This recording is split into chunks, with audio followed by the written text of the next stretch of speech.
Paloma, a gente já conversou sobre como matricular meu filho na escola, a gente conversou sobre as notas das escolas e agora um assunto mais delicado, que é uma grande preocupação dos pais, né? Meu filho vai se adaptar? Ele não se adaptou? Como funciona isso? E eu queria que você meio que explicasse para nós, assim, cada aluno é de um jeito, o brasileiro, nossa cultura é uma cultura mais diferente, mais quente, mais, né?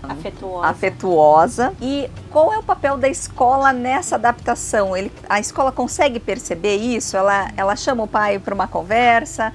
Como o pai tem que estar prestando atenção no filho, né, que é um aluno, dentro de casa, para saber se está tudo certo nessa adaptação? Eu vou te responder de uma maneira que todo mundo que trabalha comigo, se estivesse aqui, iria rir, porque eu sempre respondo dessa maneira.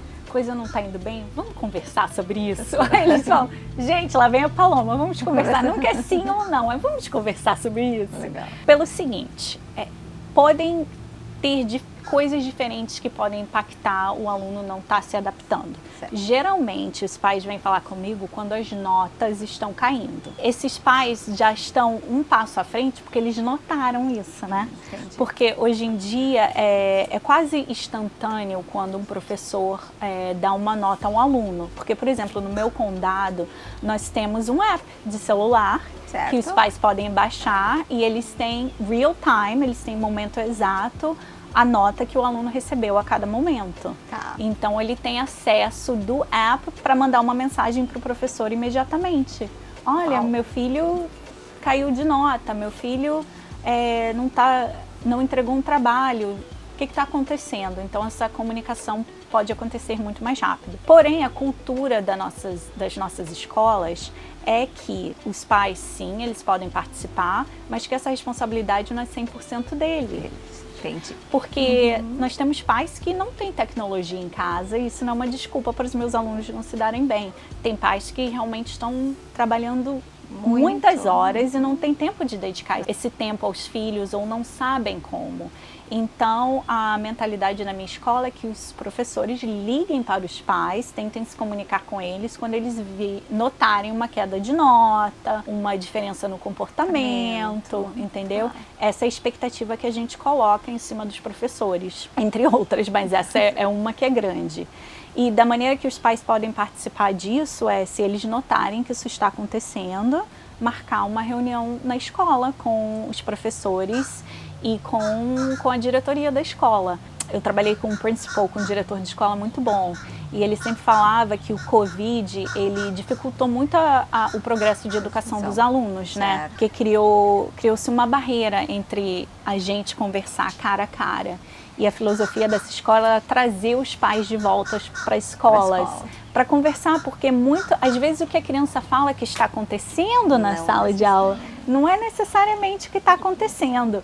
Então, quando a gente traz o pai, a professora e o aluno, e a gente está numa mesa conversando sobre o que a gente pode fazer para ajudar o aluno, geralmente a gente chega em bons lugares. Excelente. Isso me leva a uma pergunta assim. Há uma abertura, então, da escola, se o pai percebe qualquer mudançazinha de comportamento, de ir até a escola e entender o que está acontecendo. A recíproca é verdadeira, a escola vai chamar também o pai e dizer, olha, aqui não está legal, ou o teu filho está muito legal, vamos puxar mais, vamos né? Puxar mais. E eu acho que até essa questão da adaptação agora entra na pergunta que você comentou comigo. Às vezes os brasileiros têm a visão errada de que a escola americana é muito fácil. Muito fraca, que muito eles falam fraca. comigo. Muito fraca. É muito fraca, tá. Se é muito fraca, tem alguma coisa errada, certo? O que está errado? Estava pensando nisso outro dia, porque as melhores universidades do mundo estão nos Estados Unidos, né? Então, o que está acontecendo? Onde que a comunicação está quebrando? E se lembra dessa nossa conversa que a gente teve sobre escolher as melhores aulas que se adequam mais ao seu aluno? É nesse momento que os pais têm que prestar atenção. Porque os americanos, por eles viverem aqui, eles já entendem o sistema, eles estudaram aqui, então eles sabem, ok, se meu filho quer ir para tal universidade, a gente tem que tomar no mínimo essas aulas. Tá. Se meu filho quer ir para esse caminho, a gente tem que ter no mínimo que essas coisas aconteçam. Então é importante que os pais vão à escola e sejam bastante sinceros com os counselors, com os conselheiros acadêmicos e falem: a gente tem um plano, a gente gostaria que meu filho estudasse na UCF, na UF. Ok, para isso acontecer, vamos olhar a média curricular, vamos ver as aulas. Tomar 3 aulas de educação física não vai ajudar você a chegar lá. Uma média acadêmica de 3.0 não vai ajudar você a chegar lá. Então a gente tem uma conversa muito sincera com eles sobre isso.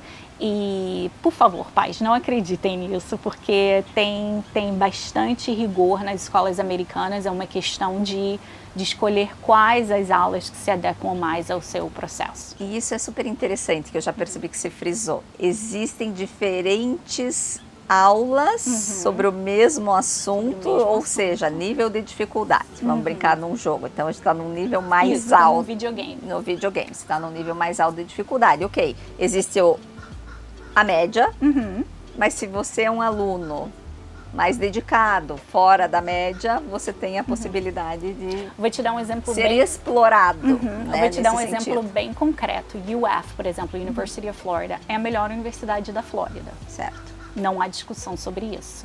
É o topo do topo do topo. Tá. Para você entrar nessa faculdade, no mínimo você tem que ter tomado cálculos no high school.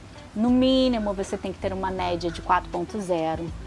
No mínimo, você tem que ter tomado aulas de faculdade durante o high school, entendeu? Então, se um pai chega para mim e fala que esse é o plano, eu vou olhar o histórico primeiro, vou falar, ok, tem chance, vamos continuar nesse caminho, vamos continuar. Se não tem chance, vamos para um plano B. Tá. UF a gente pode tentar, mas vamos tentar para UCF, vamos tentar para FSU também, vamos falar com várias universidades e ver o que funciona. E a gente pode falar algum dia desse juntas o processo que as escolas e como as escolas ajudam os alunos e as famílias no processo depois do high school, na faculdade ou em carreiras, né? Mas tem todo um processo que eu tenho que me familiarizar muito, que as famílias vêm me perguntar sempre, né? Então, E isso é super interessante, né? Essa transparência, essa disponibilidade, porque se nós formos, a gente brinca, né, no real estate, agente secreto, ninguém vai saber o que você está fazendo. Então, se você for um aluno secreto, ninguém vai conseguir te ajudar, né? Isso é super importante. é diferente porque não tem vestibular, como no Brasil. Aí que tá. É um processo completamente diferente de seleção, que já mudou até desde a época que eu entrei na faculdade há 20 anos atrás. É completamente diferente, eu tive que reaprender agora trabalhando num high school para conversar com as famílias e trabalhar com eles, mas é bastante competitivo, mas a parte boa é que as universidades são bastante transparentes com as escolas e ajudam realmente a gente a preparar os alunos. Isso, então elas dizem, olha, para esse aluno ser aceito na minha universidade, ele tem que ter essas características ou ter feito esses programas. Os Estados Unidos sendo Estados Unidos, tem sempre um processo. E o processo é o seguinte, anualmente eles fazem uma conferência e chamam os diretores de high school e apresentam para os high schools o que eles estão procurando. O que eles estão procurando no currículo, quantas vagas eles estão oferecendo, quantos alunos não conseguiram entrar, qual os resultados acadêmicos que eles estão procurando. Nós vamos a essa conferência todo ano para preparar o ano que vem para falar com as famílias exatamente o que eles estão procurando. Super é bem transparente. E daí a gente entra, eu vou puxar você para o real estate, né? Você já comentou aqui de open house. Então você está mostrando, né? Você está dando as características, você está falando como funciona. É o que a gente faz no real estate numa casa. As universidades fazem essas conferências, é super interessante. É muito legal. É muito legal. E a outra são as visitas, orientadas, né? Que vocês fazem. Bem legal também. Agora. Ok, vamos lá. Os pais que estão percebendo que os filhos não estão se adaptando, qual seria o teu conselho? Qual seria a tua dica do que eles devem fazer? Uma coisa que se você pudesse falar com todas as pessoas que você se encontra, que estão fazendo essa transição, é a seguinte: pergunte na escola como a diretoria se comunica com as famílias. Tá. Por quê? Porque tem diretores que mandam e-mails uma vez por semana, uma vez por mês. E por que isso é importante? Porque os pais sabem quando tem baile da escola, que é uma excelente oportunidade de fazer amigos, quando a escola tem cinema ao ar livre, quando a escola tem corridas de 5 quilômetros para arrecadar fundos para alguma instituição de caridade. Todos os eventos que estão acontecendo na escola extracurriculares, que aí os pais podem conversar com os filhos. E às vezes os filhos estão, não quero ir. Ei, filho, vai ter um baile na escola na sexta-feira, de 6 às 10. Você vai? Ai, não sei, pai, não sei se eu vou. Vai sim, vai ser legal aqui. A professora colocou que vai ter música, vai ter DJ. Às vezes a gente vai sozinho, mas conhece um amigo lá, acho que você deveria participar. Seria uma opção que eu adoro. Entendi. Incentivar a participar dos eventos extracurriculares. Estão procurando jogadores de basquete às 4 horas na terça. Vamos lá, eu te levo. Você tenta, vamos ver se dá certo. Legal. Aí os pais veem como é a escola, como são os treinadores e tal, que geralmente são professores da escola que fazem esse serviço. Isso. Então é uma oportunidade bem legal. E uma dica que eu gostaria de deixar para os pais, fizeram um estudo e eles concluíram que os alunos que participam de atividades extracurriculares têm mais chances de se formar no high school. Então, se seu filho gosta de jogar vôlei, basquete, qualquer esporte, participar de xadrez, de clubes da escola, eles deveriam, mesmo que eles não sejam os melhores. Mas é tão importante essa socialização, eles aprendem responsabilidade, trabalhar em equipe, podem colocar no currículo que pode ajudar a entrar numa universidade e estão sempre ocupados com coisas positivas, não estão em casa jogando videogame só à toa. E isso é tão importante, faz uma grande diferença. E é uma moeda de troca. As notas estão baixas, vou tirar de futebol. Também tem isso. Isso, boa. Uma moeda de troca. Eu lembro bem disso. Se você não estudar, você não vai mais participar. E a outra coisa, existem muitas atividades voluntárias na escola? Como funciona isso? Tem uma cada escola tem 2 associações, uma de pais e professores, e os pais geralmente organizam eventos para apoiar os professores. Então, por exemplo, em maio a gente tem uma semana que a gente reconhece todos os professores e tudo que eles fizeram. Então, eles trabalham trazendo presentes, comida, tratam a gente com todo carinho e amor, os pais. E também nós temos a SAC, que é School Advisory Committee. School Advisory Committee é, de novo, falando sobre transparência. É um comitê que é composto de professores, pais, membros da comunidade, e a minha responsabilidade é dividir com ele todos os eventos que estão acontecendo na escola e o meu orçamento.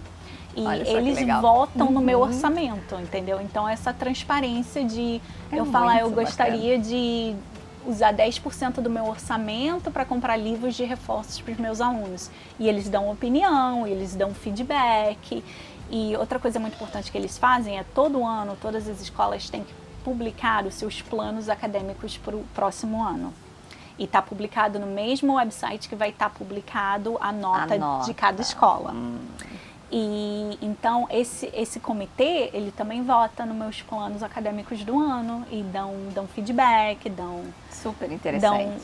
É bem legal, porque os pais, eles vêm com o americano, ele tem uma mentalidade que ele não só se importa com a escola pública enquanto o filho está ali, ele continua se importando, porque é a comunidade dele. Isso que me chamou a atenção, mais um membro da comunidade. Um membro da comunidade. Não necessariamente ele tem um filho participando. E quando eu te disse um pai, ele pode ser um pai com filho no high school, mas o filho estudou nessa escola e os pais têm um carinho pela escola então é uma mentalidade muito diferente. E isso é tão bacana. É muito legal. Porque você, de novo, a gente entra na civilidade.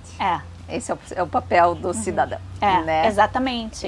Porque eles têm muito a mentalidade e não é de uma maneira negativa, eu não estou falando de uma maneira negativa, mas de uma maneira positiva, que eu trabalho para eles. Isso. Eu tenho, entendeu, a responsabilidade de dar o melhor para eles.